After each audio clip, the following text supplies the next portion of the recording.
Y aquí tenemos a la pareja inicial, que es María Pacheco, María de Mendoza. Ella se cambia el apellido por el de su madre, puesto que dos de sus hermanas también se llaman María, la mayor María de Mendoza, ella es la cuarta, de un número abundante de hermanos del gran conde de Tendilla, el gobernador de la Alhambra, el alcalde de ese paraíso. Ahí ha nacido María, y María va a vivir una historia de amor con Juan de Padilla, el jefe, el cabecilla de la rebelión de los comuneros. Vamos a ir descubriendo. Este es un fotograma de la serie de Carlos, tan famosa, que nos ilustra en este caso. Este es el paraíso donde nace María Pacheco, que llamaremos la Comunera, la Leona de Castilla. Es en la Alhambra, en el Palacio del Partal en concreto. Ella va a recibir una educación exquisita, como todos los miembros de la familia Mendoza. Hablará varios idiomas, leerá los clásicos, a Virgilio, por supuesto Platón, Aristóteles. Sus enseñanzas las hará suyas. Este es el Palacio del Partal, que después quedará algo destruido por Felipe V, pero aquí lo vemos restaurado y recuperando toda su pureza. Y en este paraíso es donde ella pues aprende esta educación exquisita, humanística. Su padre había sido embajador de los Reyes Católicos, el hombre de confianza, recibió un regalo especial del Papa. Es un estoque que hoy está en el Museo Lázaro Galdiano, de las primeras piezas del Renacimiento que entran en España, y vamos a ver cómo ella va a recibir esta educación y va a ir viendo casar a los hermanos mayores, a Luis, que era el mayorazgo, a su hermana María de Mendoza, la condesa de Monteagudo, con los más altas, personalidades de la nobleza. A excepción, vamos a encontrar cómo en un momento dado,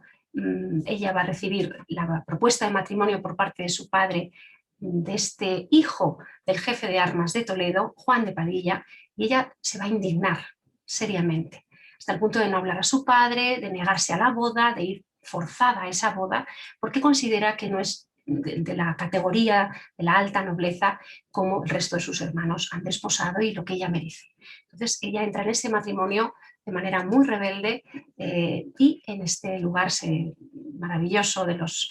palacios nazaríes, pues aquí se celebrarán los desposorios, la misa, la noche de bodas, la luna de miel, en la cual él se sentirá tan rechazado que inmediatamente partirá para uno de sus castillos en esa sierra de Cazorla, en ese territorio. Y vamos a ver cómo este matrimonio, en el que ella está con ese orgullo y rebelándose, va a perder un hijo que ha silenciado el embarazo hasta el final, y quedará por fin embarazada de su hijo Pedro, que será realmente el motivo, la luz de sus ojos y una de las grandes razones para vivir cuando vengan los momentos de dificultad. Bueno, pues el matrimonio se trasladará por cuestiones de trabajo a Toledo, y en Toledo estarán esos 4 años decisivos de la vida de la ciudad, en un tiempo convulso en el que el emperador Carlos ha ya desembarcado, ha convocado cortes, primero en Valladolid para ser jurado, después en Santiago, donde pedirá subsidios, dineros muy importantes para hacerse coronar, para pagar a los electores alemanes, para la coronación en Aquisgrán. En fin, inmediatamente parte de España, ha dejado en los altos cargos a sus compañeros y amigos flamencos, y algo muy insultante y muy hiriente para Toledo, ha colocado en la plaza vacante del arzobispo Cisneros, del gran Cisneros, considerado un santo que servía al pueblo, pues Carlos ha colocado al sobrino de uno de sus consejeros principales, un muchacho que apenas, por supuesto, nunca vendrá y solo querrá cobrar la renta, es decir, servirse de ese cargo. Son muchas las heridas, realmente la nobleza está muy revuelta, es un tiempo muy convulso. Aquí vemos esta imagen de la película maravillosa dirigida por Juan de Orduña de María Pacheco, la Leona de Castilla, la llamaban la hembra perversa, la mujer brava. Muchos son sus sobrenombres, mucho es el mito. Es grande el mito que ha crecido alrededor de ella. Aquí vemos a Amparo Ribelles, guapísima, espléndida. Y aquí encontramos también en este fotograma pues toda esa fuerza, ese tesón, esa bravura y esa pasión por la misma causa de su marido. No entramos en el mundo de los comuneros, sería complejo y largo. Este año es el año de la efeméride, las reuniones del ayuntamiento, las reuniones en la catedral donde se establece la primera comunidad, el asesinato de aquel que vuelve de las cortes, que no ha sido suficientemente intransigente con el emperador. Bueno, pues veremos también cómo se van a trincherar en el Alcázar, cómo se intentará en la Concordia de las Islas, ese monasterio jerónimo a las afueras de Toledo, firmar una paz para que depongan las armas, pero María Pacheco todavía mantendrá en armas tras la derrota de su marido y de los cabecillas. Casi prácticamente un año más Toledo reforzando las murallas con la artillería, atrincherándose finalmente en su casa y ya, como sabemos, el 3 de febrero, el día de San Blas del año 22, van a sufrir la gran derrota estos comuneros. Prácticamente un año antes, en abril de 1521, este joven apuesto, gallardo, que conquistó su corazón por su bravura, por su valentía, por sus ideas, ciertamente diferentes y que traspasaban y buscaban la verdadera justicia, pues este joven, en este retrato que aparece en un pasillo del tercer piso del Ayuntamiento de Valladolid, maravilloso retrato, meditabundo, pensando que se le ha ido de las manos realmente la causa de la comunidad, que le han traicionado los primeros compañeros, que le han nombrado capitán cuando él no quería y otro se ha sentido, digamos, traicionado, que ha conquistado Tordesillas, ha sido el gran héroe de Tordesillas, se ha acercado a la reina Juana, que les ha negado la entrevista y ha negado la firma de ningún documento porque estará desequilibrada, pero tonta no es, y el reino, la corona está en la cabeza de su hijo Carlos. Pues bien, este cabecilla, Juan de Padilla, finalmente va a sufrir esa derrota terrible en la batalla de Villalar, puesto que la alta nobleza se da cuenta de que esto se les va de las manos, que está el pueblo llano pidiendo unos postulados imposibles, no atendiendo a la justicia, es una guerra civil y verdaderamente se ponen de parte de Carlos, les hacen la envolvente, el conde de Benavente y otros, y vamos a ver cómo en Villalar van a sufrir esta prisión, esta derrota y esta condena a muerte, sin atender a razones, sin querer los millones que ofrecían Juan de Padilla, Bravo, Maldonado, por una larga prisión, por una condena en la que podrían negociar. De la noche a la mañana se dicta sentencia y se levanta un patíbulo junto a esta columna que tenemos en medio de la plaza para preparar el cuchillo del verdugo. Horas antes les han dejado apenas papel y tinta y pluma para poder escribir la carta de despedida, sus últimas disposiciones. Ha entrado el dominico a confesar y aquí tenemos este cuadro de historia maravilloso de Antonio Gisbert con este patíbulo en el que se produjeron momentos muy desgarrados. Juan Bravo gritaba: degüéllame a mí primero para que no vea la muerte del último caballero que queda en Castilla, señalando a su compañero Padilla. Parece que no le hicieron caso y vio la cabeza en el cesto ensangrentada, esas cabezas que desfilaron en picas a lo largo de los pueblos de alrededor y los cuerpos fueron enterrados allí mismo en Villalar. Parece que también Juan Bravo seguía gritando justicia y pidiendo a gritos por sus consignas, y el bueno de Padilla le manda callar. Ayer, hermano, era tiempo para protestar, para clamar. Hoy es tiempo de callar, preparar el alma y entregarla. Pues este es nuestro Juan de Padilla, que va a tener esa oportunidad de escribir a su esposa amada, a María Pacheco, que le espera en Toledo y que no puede sospechar que le van a traer esa carta, como vemos en este preciosísimo cuadro de historia de Borràs y Montpó, que hoy se encuentra en la Universidad de Barcelona, en el edificio histórico principal de la ciudad. Y aquí está María Pacheco desmayándose de dolor, con la mano en la cabeza, sosteniéndola, porque realmente no puede soportar el dolor de la pérdida del hombre que tanto amaba. Ella, aquí la vemos, esta misma carta que hemos conservado, que se encuentra en la British Library y que se puede leer perfectamente, como vamos ahora a escuchar. Señora, Si vuestra pena no me lastimara más que mi muerte, yo me tuviera enteramente por bienaventurado,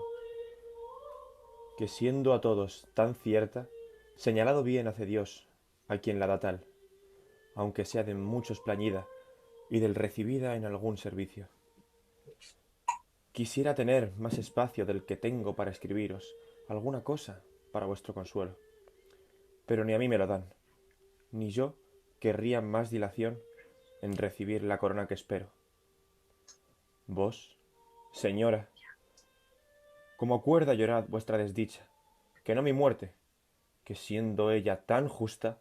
de nadie debe ser llorada. Mi ánima, pues ya otra cosa no tengo, pongo en vuestras manos. Vos, señora, haced con ella como con la cosa que más os quiso, y así quedo dejando esta pena, esperando el cuchillo de vuestro dolor y de mi descanso. Vuestro.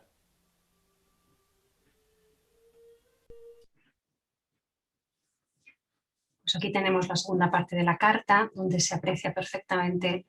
esa despedida, el cuchillo de vuestro dolor y de mi descanso, el vuestro, de Juan de Padilla, despidiéndose de su esposa. Pocos samaritanos tuvo en el camino María Pacheco, que todavía, decíamos, mantuvo la esperanza, albergó el sueño de la comunidad durante meses, hasta que tuvo que atrincherarse en su casa. El alcalde Zumel, el alcalde imperial o realista, mandó arrasar sus propiedades una vez que ella escapó por digamos, convencida por sus amigos personales y sobre todo por su hermana, la condesa de Monteagudo, quien prepara la huida. Ya tenía un pasadizo que daba al convento de Santo Domingo el Antiguo, como es costumbre en los palacios, y por allí, en esa noche del 3 al 4 de febrero, prepararon esa escapada con pocos de los fieles criados. Hernando Dávalos, el número 2 de las comunidades en Toledo, cuya casa es hoy el convento de San Antonio, tío de Juan de Padilla, también huyó en este primer exilio hacia Portugal. María Pacheco intentó esta es hoy la plaza de Padilla, así la llamamos, donde en la parte baja, como hemos visto en esta excavación y en estas fotos antiguas, cuando se hace una cata para un aparcamiento, pues está la fachada, parte de los cimientos y por supuesto la fachada y las piedras originales de la casa que se van a arrancar y se va a excavar todo el solar para arrancar los cimientos y sembrar el solar de sal para que ni la hierba crezca. Este será el maleficio y la sentencia del emperador por orden o por mano de su representante Zumel. Pues esta es la plaza en la actualidad, que es más pequeña de lo que eran las casas. Aquí está el detalle de lo que queda, de lo que se descubre, porque parte de estas piedras están hoy en uno de los pueblos de Toledo, junto a Illescas. En esa huida, en ese exilio para salvar la vida disfrazada de aldeana, salvan todos los controles de soldados de las puertas del Cambrón y otros más, porque su hermana ha puesto disfrazada como gran señora, como condesa, a una de sus damas de compañía, esas auténticas damas, esas mujeres solteras que quedaban en el palacio al lado de una gran señora para hacerle verdadera compañía, con buena conversación, y era la señora Valenzuela. Ella va vestida como su señora, con uno de los trajes de viaje, y lleva todo el salvoconducto, lleva los sellos de los Mendoza, y por eso van sorteando, y María Pacheco aparece como una de las criadas disfrazada, como digo, de aldeana, de campesina, junto con algunos de sus más fieles allegados. Es curioso porque el primer destino es este castillo de Escalona, donde está su tío, don Diego Pacheco, el marqués de Villena, que le cierra la puerta. Teme las represalias imperiales y por eso no la quiere asistir, no la quiere atender, y ya tiene que abandonar ese lugar, camino de la Puebla de Montalbán, y a los pocos metros aparece un emisario de la condesa, de la marquesa, de su tía, con una bolsa de dinero, con conservas y con habituallamiento para el camino. Cuando llega a la Puebla de Montalbán, ahí sí la va a recibir otro de sus tíos, don Alonso Tellez, y él sí prepara buenas monturas, buenos caballos, y consiguen que pueda, y consigue también, le pone a su disposición uno de sus mejores hombres para poder llegar a la frontera portuguesa hasta Castello Blanco. Tardarán 8 días porque el obispo de Braga, que era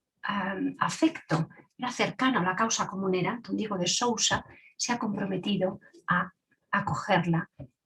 bajo su amparo en sagrado, por tanto con su justicia independiente del Reino de Portugal. Esto es muy interesante porque no hay que olvidar que en Portugal está reinando el hermano de Isabel de Portugal, el cuñado del emperador Carlos, a quien van a reclamar tantas y tantas veces la cabeza de María Pacheco, puesto que en el perdón de las islas hay un perdón general, pero seguirá habiendo 300 nombres, el sexto, el quinto, depende, será el de María Pacheco y los anteriores ya han muerto. Así que será la primera que nunca será perdonada y que siempre peligrará su cabeza si vuelve a Castilla. Estamos viendo el Palacio de Braga, donde vivió estos primeros años María Pacheco y donde recibió la luctuosa, la más triste noticia que podía recibir. Había perdido al hombre que tanto amaba, había perdido la ciudad de Toledo donde se sentía verdaderamente adoptada, y ahora le llegaba la triste noticia de que su hijo, Pedrito, quien vivió con ella en Toledo hasta que se pusieron las cosas muy difíciles y la convencieron sus familiares de llevárselo a Lama, a Granada, para cuidar de él, para que viviera una vida sin política, sin batallas alrededor, pues este niño ha muerto con sus 7 añitos de peste. Ha llegado la peste a Lama, no han podido salvar su vida y ella en ese momento verdaderamente se viene abajo. Dicen los testigos que no había llorado hasta entonces, que era una mujer muy fuerte y que en ese momento ya se abandona y pierde ese motor de la vida. Finalmente va a sufrir un peligro, una especie de atentado, intentan raptarla, intentan engañar a la guardia y venir a por ella aquí, y por eso también el obispo considera que no está segura y pacta con el obispo de Oporto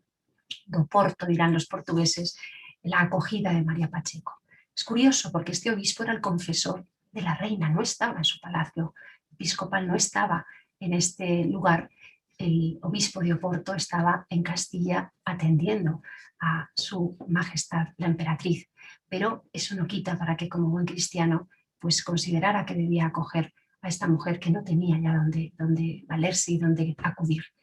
Así que en las ventanas, en unos cuartos de esta zona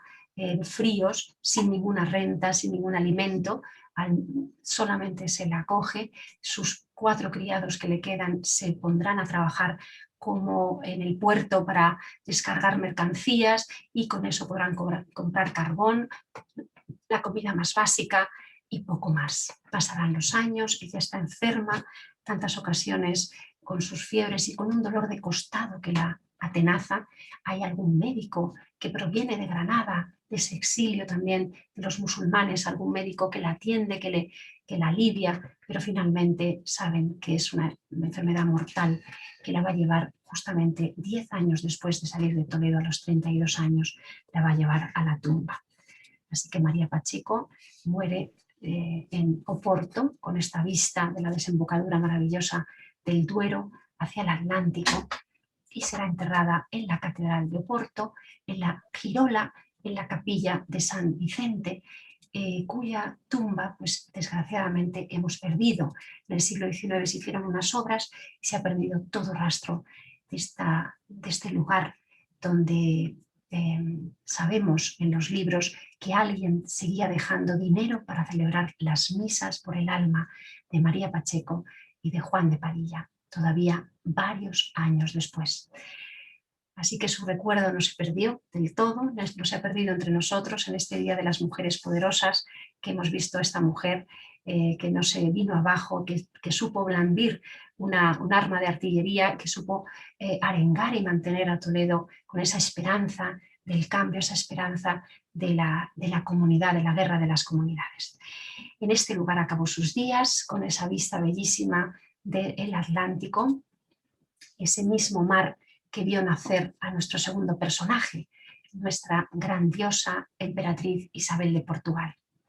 Isabel de Portugal es una de las mujeres más poderosas, más inesperadas de la historia. Realmente nadie esperaba esta historia, nadie esperaba esta autoridad con ternura, con inteligencia. Nadie esperaba una mujer como Isabel y mucho menos su esposo, el emperador Carlos, que dilató hasta 6 años. Después de haber firmado estos esponsales, dilató hasta 6 años. Por otra parte, decíamos cómo esta niña había nacido de la infanta María, la cuarta hija de los reyes católicos, la hermana de Juana. Por tanto, Carlos y Isabel serán primos hermanos. Será criada en la corte de Portugal de una manera exquisita, con los mejores humanistas, como había hecho su madre, Gil Vicente. Desde Valencia vino para educarla, hablará varias lenguas, va a realmente a tener esa apertura de mente, esos textos tanto de Marco Aurelio, esa filosofía estoica, como el Enquiridión de Erasmo de Rotterdam, y ella va a ser destinada por el testamento de su madre. Su madre dirá que ninguno de sus hijos habrá de casarse si no es con reyes o príncipes que vayan a reinar, si no habrán de entrar en religión. Y así se hizo. Realmente este matrimonio era muy conveniente para España. La nación más rica era Portugal, la más rica por sus expediciones marítimas, por ese comercio de ultramar hasta Oriente, y la dote era millonaria, con cientos de doblas de oro. En fin, era realmente la novia más deseada a nivel económico de Europa. Así que un matrimonio de conveniencia, que le convenía mucho a Carlos. Y luego las familias no eran ni mucho menos diferentes. Así que la boda se concierta. Esta es la joven Isabel, de la cual nos ha quedado retratos póstumos. Esta es la lástima que le dio a Carlos no haberla pintado en vida. Había algún retrato, pero sin más importancia, que lo tenía su tía Margarita en Flandes, que nos lo hagan llegar a su muerte. Lo piden para que Tiziano, con un camafeo, con una moneda, pueda reproducir con esta imagen que ya estaba idealizada cómo había sido la emperatriz, que tenía, por cierto, la nariz aguileña, pero se la van a retocar y la van a dejar de una manera muy clásica, puesto que ya ha fallecido. Es esa visión ensimismada, melancólica, ciertamente con esa atmósfera, puesto que ya no está entre nosotros, de porcelana, esas manos delicadas, una mujer blanca, blanquísima, elegantísima. Decían, era la emperatriz blanca de rostro y de mirar honesto y de poca habla y baja. Tenía los ojos grandes, la boca pequeña, la nariz aguileña, los pechos secos, de buenas manos, la garganta alta, hermosa. Era de condición mansa, retraída, más de lo que era menester, honesta, callada, grave, devota, discreta y no entretenida. Bueno, pues la boda se va a concertar. Tendremos esa boda por poderes tradicional en la que el embajador de España se encuentra en Portugal, se celebra esa misa y después deben entrar en el lecho ambos. El embajador se quita las calzas, está unos minutos quietecito a su lado delante de algunos miembros de la corte, y esto se hacía antes del Concilio de Trento para las bodas por poderes. Después ya se eliminó esta parte del dormitorio nupcial, ¿no? Bueno, pues ella va a acudir a España con un séquito impresionante. La boda será en Sevilla. Sevilla hay que imaginársela espléndida, engalanada, con 8 arcos se levantaron efímeros desde el arco de la Macarena. Ella vestía de raso y de blanco y oro. Y vamos a encontrarnos pues una Sevilla engalanada, donde cuando entra al patio de los Naranjos hay unos niños vestidos de querubines, de virtudes, que le cantan, en fin, unos almohadones en el sitial donde ella tiene que rezar. Después pasará al Alcázar a esperar a Carlos, que todavía se hace esperar no solo 6 años, sino 8 días más para llegar a la ceremonia de la boda. Carlos de nuevo pasa por todos esos arcos triunfales, uno representa la prudencia, otro la justicia, la gloria, la fama, en fin, son arcos alegóricos. Tradicionalmente las salvas, las chirimías, los sacabuches. Hay que imaginarse estas fiestas impresionantes, las 24 parroquias de Sevilla, en las escalinatas de la catedral con sus cruces parroquiales. Bueno, no nos cuesta imaginarnos las corridas de toros en San Francisco, las fiestas que se hicieron tremendas, y el emperador, después de jurar todos los privilegios de la ciudad, después de la catedral, pasará al Alcázar, de cantarle el Te Deum y todas estas ceremonias. En el Alcázar va a tener esa corta entrevista en este maravilloso palacio que había construido Pedro I para su amante María de Padilla. Pues tendrá debajo de este salón, ese momento, el salón de embajadores, esta cuba maravillosa, esos 15 minutos de entrevista con su prima, la primera vez que verá a su prima hermana, de la cual ya nunca se podrá olvidar. Nos dirá el embajador de Margarita, de la tía Margarita de Austria: yo estuve presente la primera vez que el emperador se acercó a Isabel y nunca he visto dos recién casados más contentos el uno con el otro. Parecía como si se hubieran criado juntos. El placer de ver la felicidad que tienen de poder estar el uno con el otro. Bueno, pues acabada la misa de velaciones, donde se velaban, había habido otra ceremonia en Portugal, pero aquí se hacía la misa de velaciones, se les ponía un velo, el yugo, la unión de los esposos. Y después, es muy divertido, el bufón francisquillo va a bromear y a decir: después de que fue velado, el emperador se desveló durante 2 horas con la emperatriz. El embajador también dirá: como católico príncipe, entró en el aposento para consumar el matrimonio, como había de hacer. Pues en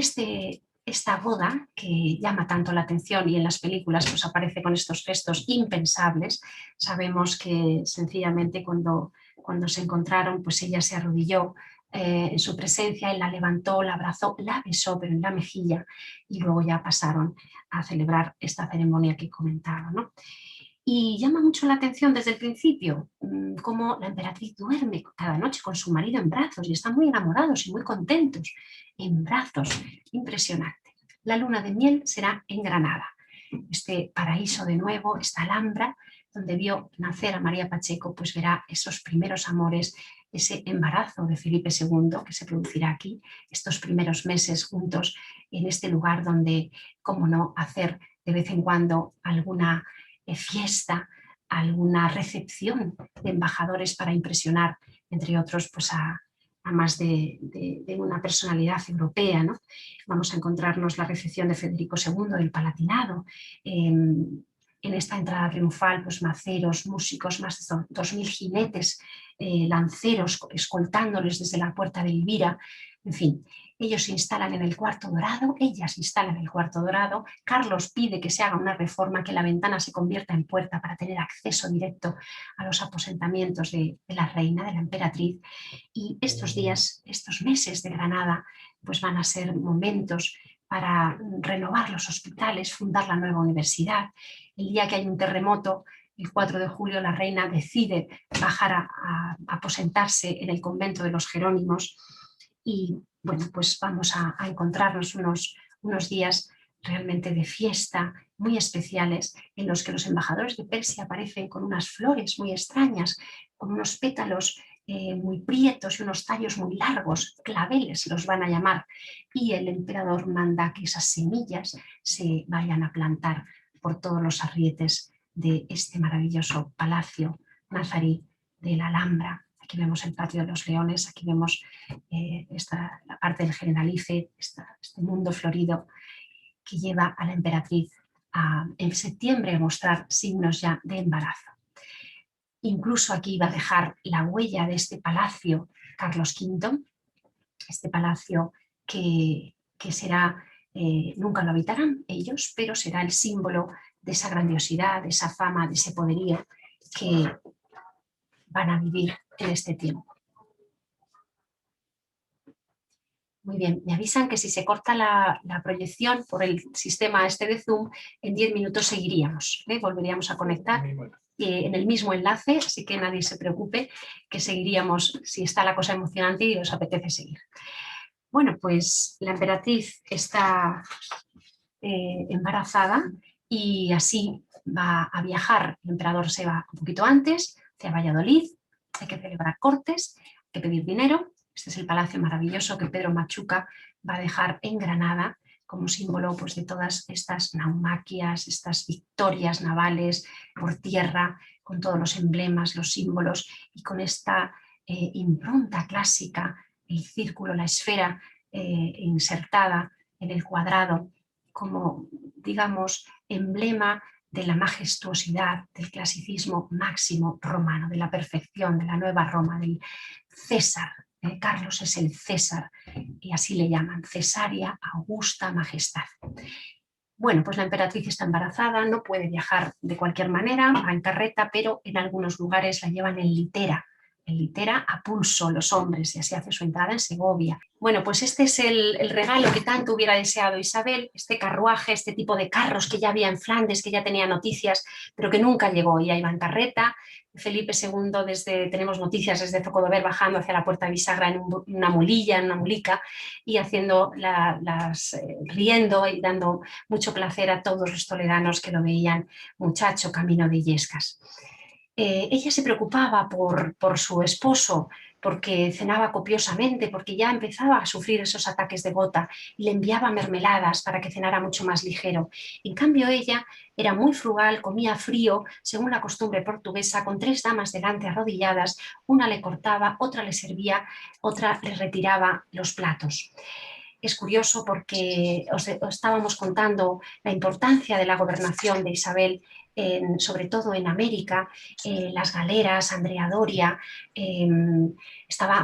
enfurecía cuando le hablaban de Barbarroja, no hay más que apresar a ese pirata, y conocía bien los puertos, conocía los problemas, las dificultades, las necesidades de trigo que se traiga desde Sicilia, las necesidades del pueblo y las minucias de la corte, de su servicio, de su casa, de todos los cargos que estaban a su alrededor. Y cuando la invitan a simplificar ese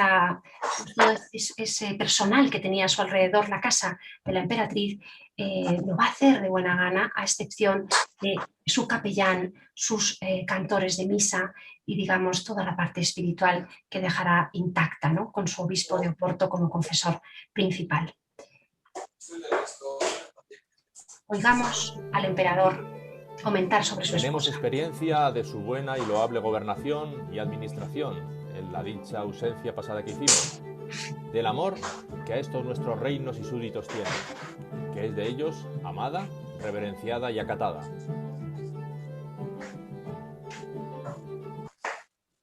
Por tanto, una mujer capaz de gobernar, una mujer que va a sufrir la ausencia de su marido, que va a sufrir tantas veces esa soledad en el gobierno, junto con el cardenal Tavera, se apoyará muchísimo en él cuando era arzobispo de Santiago, después cuando es arzobispo de Toledo, será un gran ayudador para la reina, harán un gran tándem. Sí que es verdad que la vida le deparó muchos sufrimientos, ella tuvo 6 embarazos, de los cuales solo 3 hijos salieron adelante. El infante Fernando, con menos de un añito, fallece y la causa un grave dolor, una grave depresión, y es Carlos el que la escribe diciéndole que debemos conformarnos con la voluntad de Dios y darle gracias y suplicarle por lo que nos queda. Así que ruego a vos, señora, muy afectuosamente, que olvidéis y quitéis de vos todo dolor y pena, consolándoos con la prudencia y ánimo que a tal persona conviene.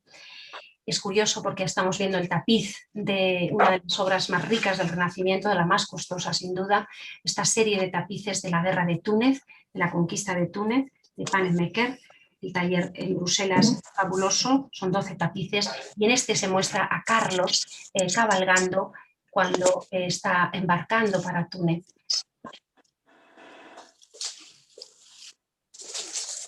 Ella muy mohína porque él no viene, porque le había prometido tras esta victoria venir, pero el milanesado, los problemas de Europa, Alemania, Innsbruck, son tantos los peligros que le va a hacer retrasarse casi 3 años y medio. Y ella le escribirá pues quejándose, a lo que contestará el emperador: por eso, señora, no son menester aquí soledades y requiebros, ensanche el corazón para sufrir lo que Dios ordenare. Como tantas veces él la va a llevar a esa entereza, a esa voluntad férrea que su cargo exige. Ella es reina de reinos, ella es la emperatriz, y por eso pues deberá acatar y aguantar este dolor, esta ausencia. aunque cuando llega el emperador es verdad que él, cuando desembarca en Barcelona y ella está esperándole con Felipe y con Pía, la segunda de las hijas, pues el emperador embarca, deja la flota, coge un bajel, se desembarca en Rosas y a uña de caballo, se dice, cabalgando día y noche, está en la madrugada en Barcelona para ver cuanto antes a su querida esposa, la emperatriz. Y cuando se va a celebrar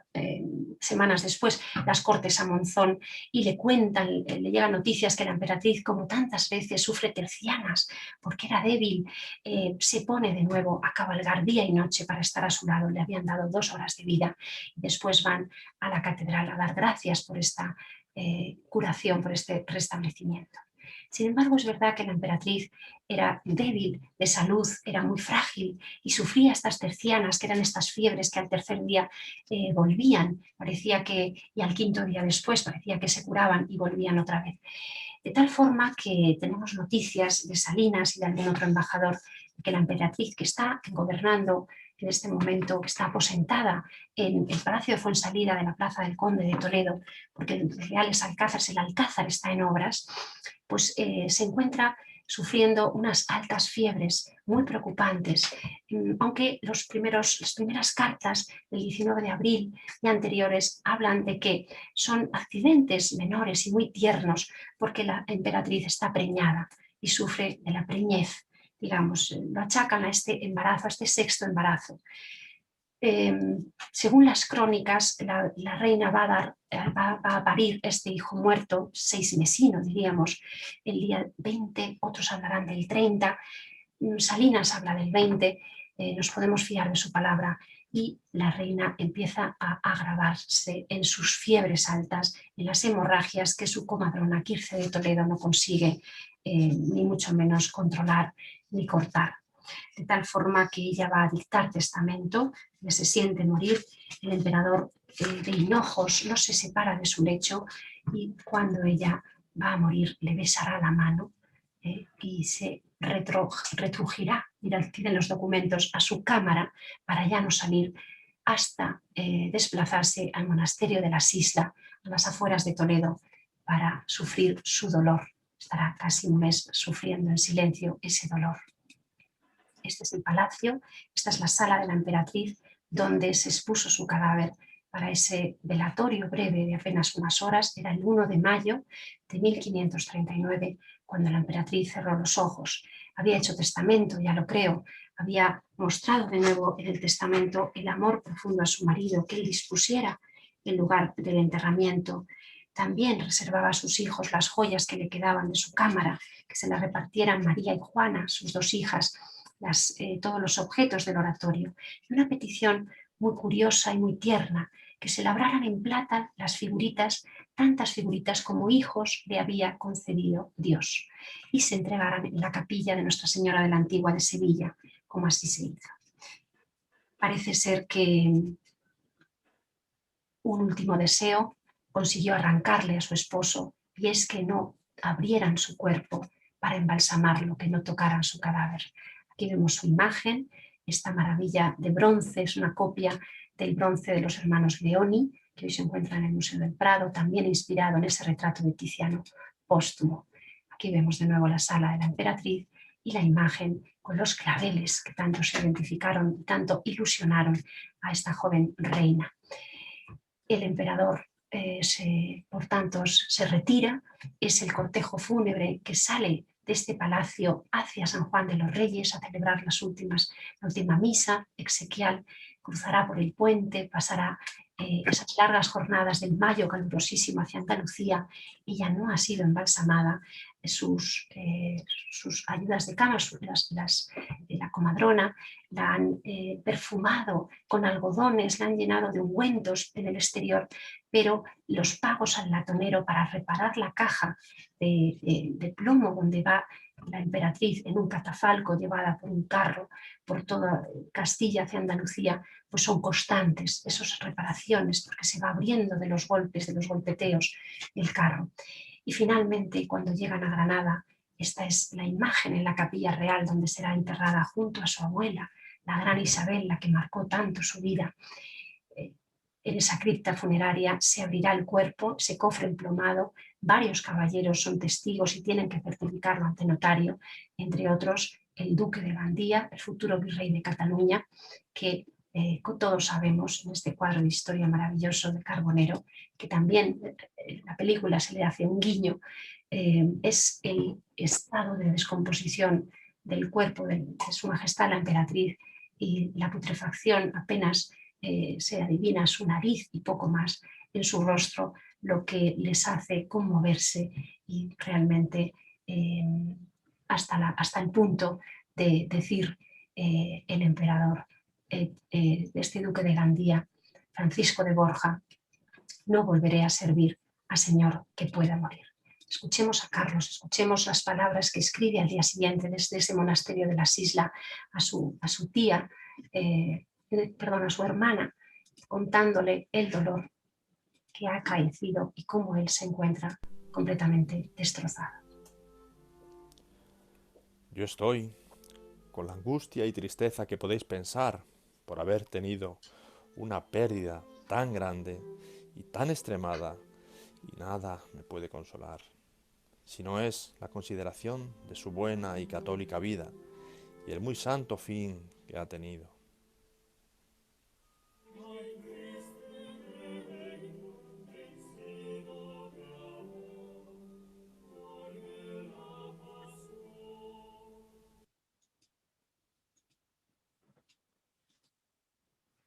Pues este es el lugar